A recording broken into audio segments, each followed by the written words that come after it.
I have also written to the Minister of Defense and of Internal Affairs demanding an explanation on what happened to me, on the intimidation, humiliation and harassment they did to my wife. I have also written to them and also demanding an explanation on all the raids that are going on. As the shadow minister, they should come out and explain if this is the Uganda they want to see, where political space is denied, where intimidation is the order of the day. But as well, they should come out and explain to Ugandans, especially when we are not in parliament at the moment. These are issues I would have raised at the floor, but now that we are in recess, I demand answers through a written formal letter that I have addressed to them, and also explained the situation that they took my family through. These are very sad moments for the country, but especially to attack family members of a particular individual, to involve them in the work they do, in the service they do for the nation. I would not think that they would wish this for their families as well.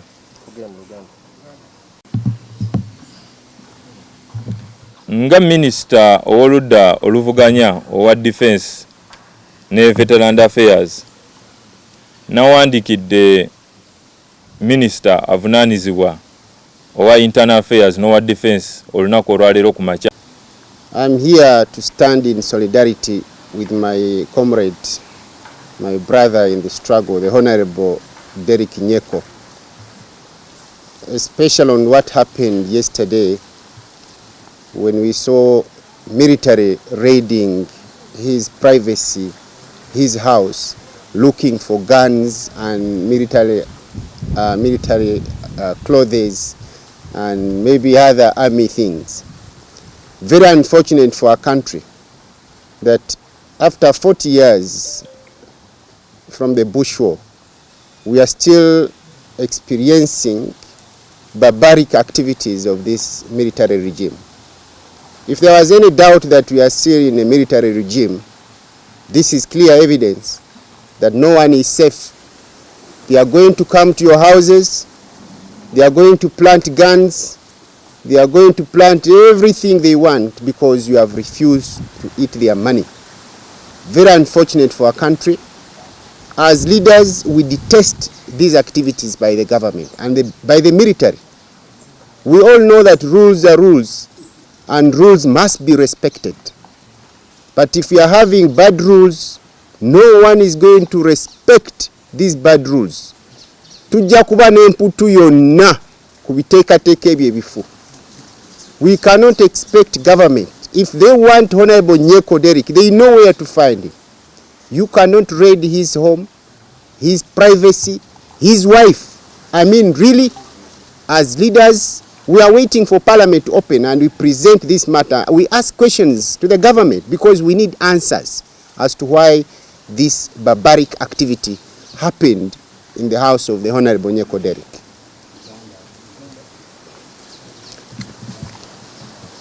Erinnya yenze Kirumira Hassan lukalidde nkiikirira abantu abeekatikamu. Olunaku lwaleero ndi wano ne comrade munnange Honorable Nyeko Derrick okumugumya n'okubeera nga ate twebuuza ebibuuzo ffenna lwaki ekikola kino eky'obutujju kyatuuse mu maka ge. Ffenna tukimanyi bulungi nti bino ebikolwa byaliwo mu biseera eby'ekiyekera. Myaka 40 tusevudde naye ebikolwa bye bimu bye bikyagenda mu maaso. Nsuubira nti baakikoze kubeera nga bamutiisatiisa oba okulyawo okugezaako okubeera nga bamukomako mu bukulembeze bwe. Kikola kya butiitiizi era tukivumirira. Kyannaku nnyo nti abantu abali mu gavumenti bagoberera amateeka. Amateeka era tulina okugagoberera wegaba malungi. Naye ate amateeka amabi tetujja kugagoberera. Tujja kubeera n'emputu nnyingi nnyo ku biteekateeka ebyo bye bateekawo. Bw'oba onoonya Nyeko Derrick tomunoonya nga munyeera. He is a member of parliament. Right to the speaker of parliament nti njagala Nyeko Derrick omubaka wa Makinde East. Tasobola kubula. Naye bino ebikola eby'okujja mu maka gaffe nga mututiisatiisa tetujja bitya. Tujja genda maaso nga tubalaga ekyokukola kuba ffe kitwagala kukomya ebikolwa ebyo eby'ekiyekera yensonga lwaki twagala okubajja mu buyinza. So bantu mwe yonna gye muli mwebereremu ate ne ba comrade mwenna abali eyo. Kino kyatuse ku Nyeko Derrick nawe kigenda kujjewo. Why? Because they want to intimidate you. Tubakakasa nti tuli bagumu nnyo ate ebintu bye tukiririzaamu tubikiririzaamu tetugenda kubeera nga tubivaako mpaka nga tununudde eggwanga lyaffe lino Uganda. So one thing I left out, we have all those that support the NRM government put on even military attires, and their houses and homes have not been invaded like they do to ours, even when we put on just our party uniforms. This is very unfair, and it is because the regime intends to use it as a tool to intimidate us. But as well, we have seen those artists and that support the NRM government put on typically army uniforms, and they are moving on the streets of Kampala. No one touches them, no one questions them, because they know that they are supporting the regime. So literally they are above the law. So government cannot come out and claim that we put on army uniforms. These are not army uniforms. We are not intimidated. We shall be ready to face the law. But as well, to Afande Onyango, maybe he has Nyeko Dennis. He should prove to the world which Nyeko he has. He does not have Nyeko Derrick. I'm in my home, and I'll be ready to present myself anytime the police writes to Parliament, and they are welcome. They can come and we'd have a cup of tea probably. But if they do not come with proper summons, and if they have not summoned me in the proper right channels, then they will not be in position to take me. We shall not fear them. I'm heading to the constituency. After then, I'll be having an afternoon committee at Parliament. So I'm still going to do my duties normally. And I wonder which Nyeko they are having. Probably Afande Onyango after here is going to come out clearly to explain to the nation where and which Nyeko he has. Yesterday at around 2 in the night, I also got phone calls that they were trying to find ways of coming into my home. That I had forgot. Yesterday at around 2, they were trying to find ways to come into my home. And that is why I called a presser today to make sure that the world knows I am not arrested. If they wanted to come and harm me and probably arrest me like they have been doing, beat me up, I think the world already knows that we are fine, and we are still going to the field to represent our people without fear. Fenna tulabye abo ba minister ba government wamu n'ababaka nga bambala ebyambalo ebyamaje, wamu n'abo abantu obuntu abawagira General Museveni nga bambala ebyambalo ebyamaje. Naye tulabye n'abayimbi ababakolera government ya Museveni era babawana ne babasuuta nga bambala uniform ez'amaje zennyini. Naye tulabye n'abe-NRM nga bambala beret eza yellow ne overall eza yellow. Abo tebakwatibwako. Kyannaku nti bo balowooza nti bw'oyambala emmyufu ate nga yekkala yaffe ey'ekibiina tebajja kutukangakanga era bajja kututiisa.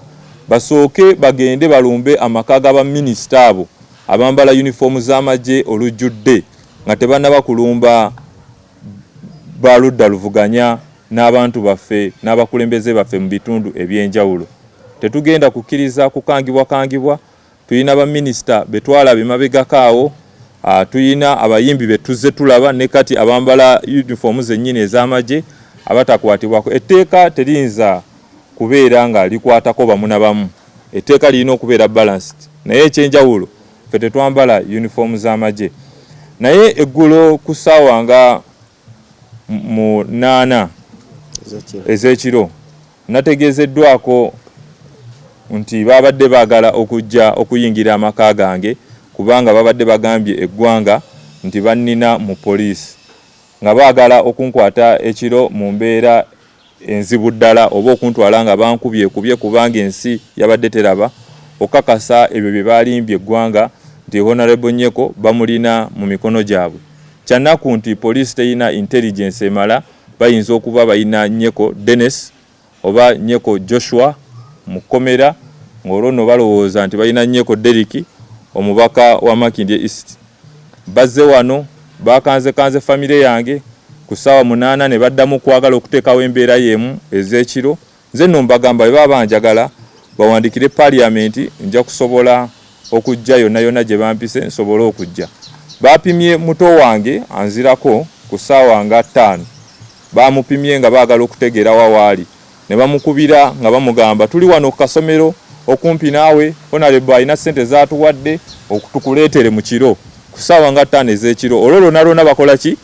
Bampima wawendi basobole okukwata muganda wange basuubire nti yagenda okujja okonkona ewaka ewange bamugulire. Eyo enkola yakiyeekera.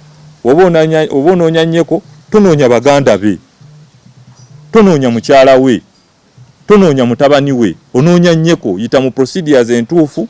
Afande Onyango we muba munjagala muwandikire Parliament, nja kusobola okujja. Naye bino ebintu by'okkangakanga abantu oba baganda baffe oba abantu abatwetoolodde nga mulowooza olw'okuba nga tuganya ensimbi kati musazeewo okutusiba, awo nno mwerimba. Era vaayo gamba abantu nnyeko kigoolina. Nnyeko Deriki ye waali wano akyakiikirira abantu be ab'e Makindi. Byo wano emirundi mingi nga tuvaayo nga tuvumirira enkola ey'enguzi. Naye naffe bennyini tuyita mu kusoomozebwa okw'enjawulo kubanga bagezezaako okutugulirira nga nno nze bagezaako n'okungula obuwumbi 2, obuwumbi bw'eggwanga 2. Paka n'olunaku olwaleero tuyina abantu banamagye n'abakungu mu gavumenti abatutuukirira nga baagala okutoogeza okututwala ewa General Museveni oba nga batugamba tukakkane tubeere mu byobufuzi ebya bulijjo normal politics nga bwe babadde babitwala. Tugane kutwala nsonga z'abantu serious. Ensimbi zino nno tuziganye oba tubakubye ekimmooli emirundi mingi. Naye ate waliwo n'obusente obujja. Iffe nno tuli kirini tetubukwatangako. Oba ndowooza ekyo kibabojja omutwe.